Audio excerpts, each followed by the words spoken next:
Hi viewers, welcome to our channel. ప్రస్తుతం మనతో పాటు దామ బాలాజీ గారు, సీనియర్ జర్నలిస్ట్ ఉన్నారు. వారితో ఒకసారి మాట్లాడదాం. నమస్కారం సార్. నమస్తే. సార్, కాకినాడ పోర్ట్ నుంచి అక్రమ రవాణా జరుగుతుందని నా పవన్ కళ్యాణ్ గారు ఆ షిప్ దగ్గరికి వెళ్ళడం, అదంతా రెడీ హ్యాండెడ్ గా పట్టుకున్నట్టుగా ఆ విజువల్స్ అన్ని కూడా సోషల్ మీడియాలో వైరల్ అవుతున్నాయి సార్. టీడీపీ ఎమ్మెల్యే మీద ఫైర్ అవ్వడం, ఆ షిప్ వాళ్ళకు సంబంధించిన వాళ్ళపైన కూడా ఫైర్ అవ్వడం, అసలు ఏం జరిగింది అక్కడ? మరి పవన్ కళ్యాణ్ గారు రెడీ హ్యాండెడ్ గా అవి పట్టేసుకున్నారా? ఎవరు చేస్తున్నారు ఈ అక్రమ రవాణా? యాక్చువల్గా పవన్ కళ్యాణ్ ఏం పట్టేసుకోలేదు. ఇది ఆల్రెడీ కలెక్టర్ అక్కడ ఆయన షాన్ మోహన్ అని కలెక్టర్ పట్టుకున్నాడు. ఇది అక్కడ ఏంటంటే కాకినాడ యాంకర్ పోర్ట్ అంటారు దాన్ని. అంటే డీప్ వాటర్స్ పోర్ట్ వేరే ఉంటుంది, యాంకర్ పోర్ట్ వేరే ఉంటుంది. యాంకర్ పోర్ట్లో షిప్పులన్నీ కొద్ది దూరంలో యాంకరింగ్ చేసుకొని ఉంటాయన్నమాట. సో అటువంటి యాంకర్ పోర్ట్లో ఎప్పటి నుంచో ఇది జరుగుతుంది. గతంలో కూడా పవన్ కళ్యాణ్ కావచ్చు, తెలుగుదేశం వాళ్ళు కావచ్చు, అనేక సార్లు ఇక్కడ నుంచి అక్రమ రవాణా జరుగుతుందని కాకినాడ ఎమ్మెల్యేగా ఉన్న ద్వారంపూడి చంద్రశేఖర్ రెడ్డి, ఆయన పేరే బిఎం రెడ్డి అని కూడా ఆయన పేరు పెట్టారు. ఆయన ఎప్పటి నుంచో చేస్తున్నాడని గతంలో కూడా వీళ్ళందరూ విమర్శించారు. ఓకే. అయితే ఇప్పుడు కూటమి ప్రభుత్వం వచ్చి 5 నెలలు అయినా కూడా ఎందుకు అరికట్టలేకపోతున్నారు అనేది ప్రధానమైన అంశం ఇక్కడ. ఎందుకంటే already civil supplies minister Nadendla Manohar కూడా 2-3 సార్లు లాస్ట్ మంత్లో కూడా అక్టోబర్లో కూడా పట్టుకున్నాడు. సో ఇప్పుడు ఏంటంటే నాదెండ్ల మనోహర్ కూడా ఏమీ చేయలేని పరిస్థితిలో పవన్ కళ్యాణ్కి చెప్పాడని, సో పవన్ కళ్యాణ్ స్వయంగా రంగంలోకి దిగి దీని అంతేదో తేల్చాలని నిన్న కాకినాడకి వెళ్ళాడు. ఆల్రెడీ అక్కడ స్టెల్లా ఎల్ అనే షిప్లో ఇవన్నీ ఉన్నాయి. అక్కడ కలెక్టర్ పట్టుకున్నాక అక్కడే పెట్టారు. సో దాన్ని చూడడానికి వెళ్ళాడు పవన్ కళ్యాణ్. చూసి విచారించడానికి అసలు ఏంటి, దీని ఎవరు ఇచ్చేశారు, దీంట్లో పీడిఎస్ అంటే మన పబ్లిక్ డిస్ట్రిబ్యూషన్ సిస్టమ్, అంటే రేషన్ షాపుల నుంచి వచ్చే బియ్యం, రేషన్ బియ్యం అంటారు.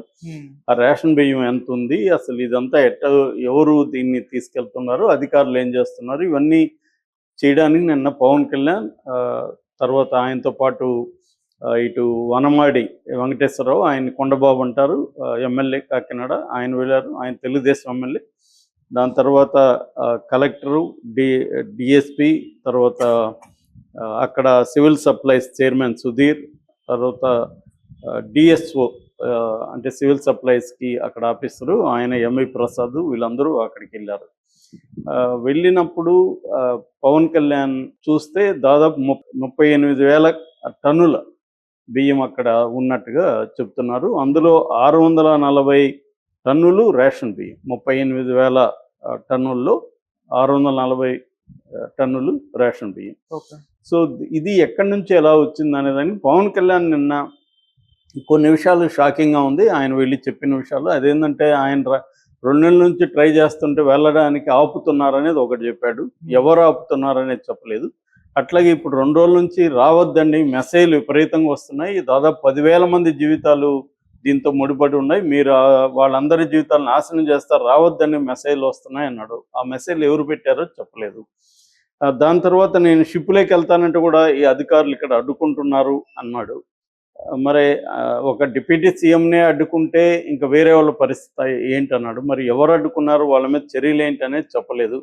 ఓన్లీ సివిల్ సప్లైస్ సంబంధించిన డిఎస్ఓ ఎంఈ ప్రసాద్ మీద మాత్రమే చర్య తీసుకున్నారు. అతను తప్పించి డిసిఎస్ఓ లక్ష్మికి ఆ బాధ్యతలు అప్పగించారు. అట్లాగే ఎస్పీ లీవ్ పెట్టాడు. నేను ఎప్పుడు వచ్చినా ఎస్పీ లీవ్ ఎందుకు పెడుతున్నాడు అని కూడా అన్నాడు పవన్ కళ్యాణ్. దాని తర్వాత ఇది ఎవరిది అని అడిగినప్పుడు ఆ పోర్ట్ ఇన్ఛార్జి ధర్మశాస్త్ర, ఆయన పేరు, ఆయన ఏం చెప్పాడంటే, సార్ ఇది వీటన్నిటికీ నో అబ్జెక్షన్ ఉన్నాయి, ఎన్ఓసి ఉంది, ఇది ఇల్లీగల్గా వెళ్ళట్లేదని ఆయన చెప్పాడు. దాంతో ఎన్ఓసిది ఏముంది, మత్తు పదార్థాలు కూడా ఎన్ఓసి తీసుకొని వెళ్తే అలో చేస్తారా అని క్వశ్చన్ చేశాడు. సో అట్లాగే ఈ వనమాడి వెంకటేశ్వరరావు, కొండబాబును కూడా చాలా గట్టిగా నిలదీసి, నువ్వేం చేస్తున్నావు ఇక్కడ, నీకు తెలియకుండా జరుగుతుందా, ఇది ఒకప్పుడు మనం విమర్శించాం కదా, ఇప్పుడు కూడా ఇలా జరిగితే ఎలాగన్నాడు.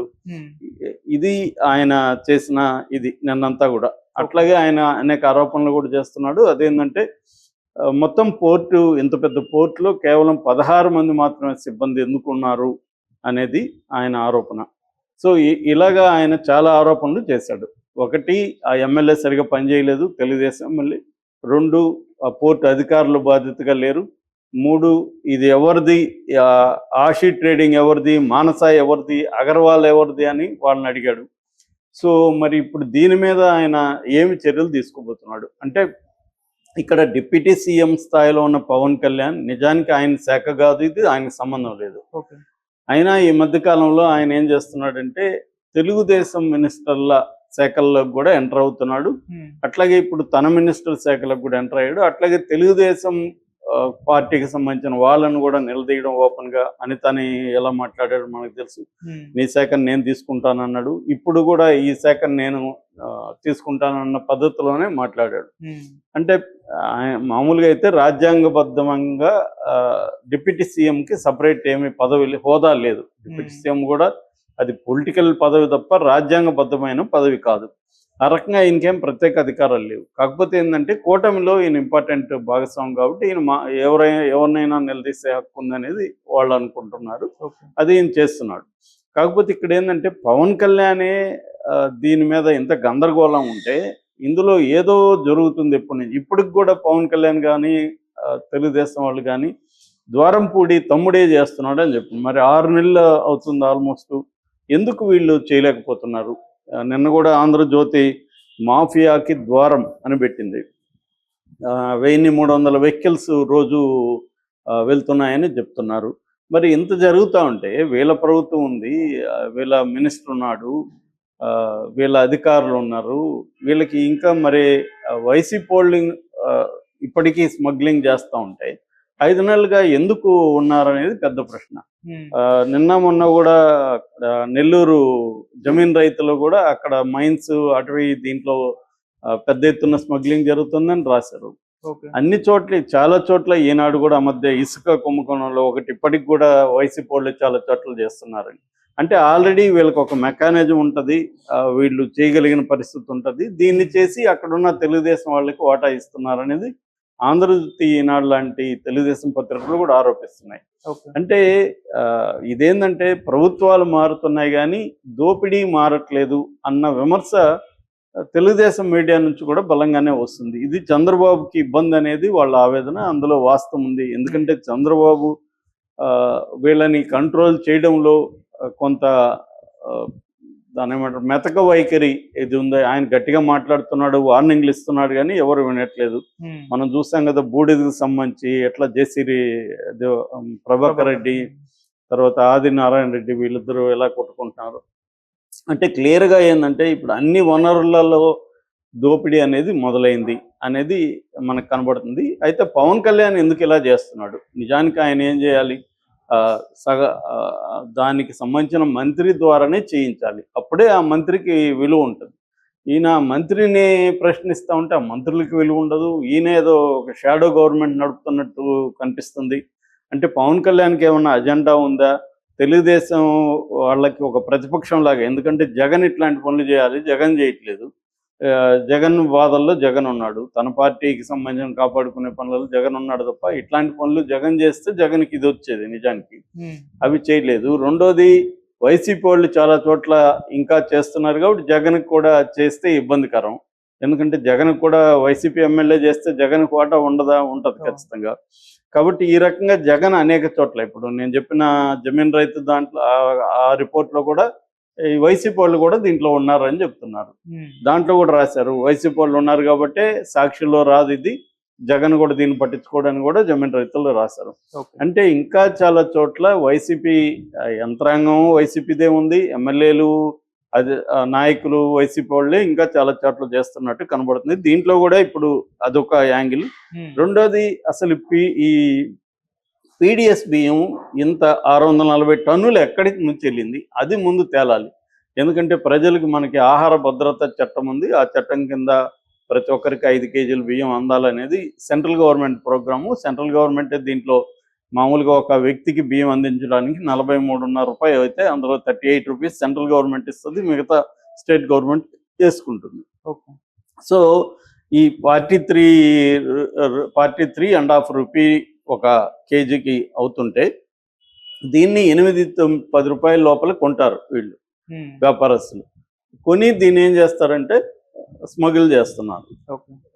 ఇది మొన్న ఆయన ప్రకాశం డిస్ట్రిక్ట్ ఎస్పీ సిద్ధార్థ్ కౌశల్ ఏం చెప్తున్నాడంటే ఈ 2 ఏళ్లలో దాదాపు 4,50,000 కేజీల బియ్యం ఇట్లా స్మగ్ల్ అవుతుంది. ఆయన ప్రకాశం జిల్లాలోనే 150 కోట్ల వర్త్ ఉండే బియ్యాన్ని పట్టుకున్నామని చెప్తున్నాడు. సో ఇది బీహారు, ఒరిస్సా కూలీల్ని తీసుకొస్తున్నారు, లోకల్ కూలీలను కూడా వాడట్లేదు. ఇది అన్ని రాష్ట్రాల నుంచి జరుగుతుంది. ఇక్కడ నుంచి మహారాష్ట్ర, గుజరాత్, ఢిల్లీ, ఛత్తీస్గఢ్ ఇక్కడ నుంచి వెళ్తుంది. ఒక అంశం అది. సో ఇది ఎక్కడి నుంచి వస్తుంది? బేసిక్గా ఏంటంటే బియ్యాన్ని పేదలకి లేకపోతే మిడిల్ క్లాస్ వాళ్ళకి కూడా కొంతమందికి అందుతుంది.